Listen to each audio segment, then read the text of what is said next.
brand new website, how can you create a tag manager account, right?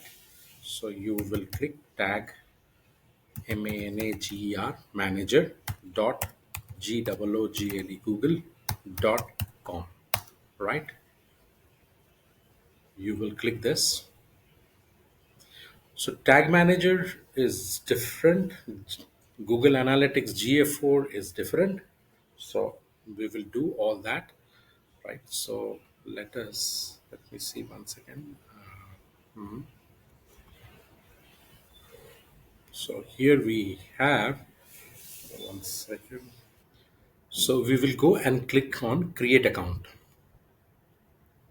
and then we will feed the website.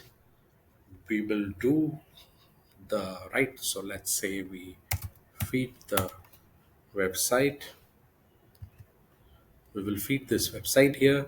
We will change it to, since this is from India, right?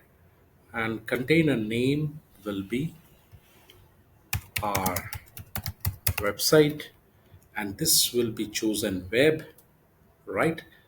And that's it. So let me go and I put the website. The name should start with, okay. Is it asking me to remove this? Okay.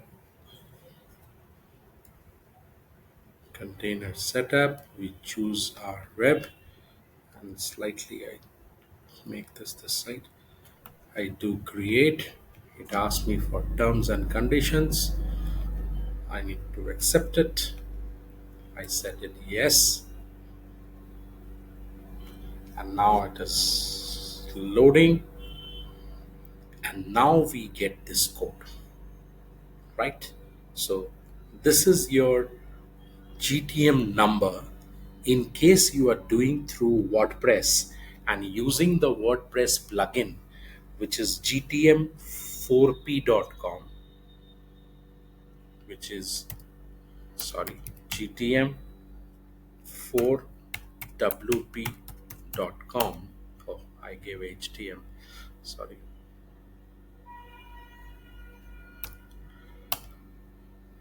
So yes, this is the WordPress plugin, which you can, you know, when you use this plugin, you doesn't need anything.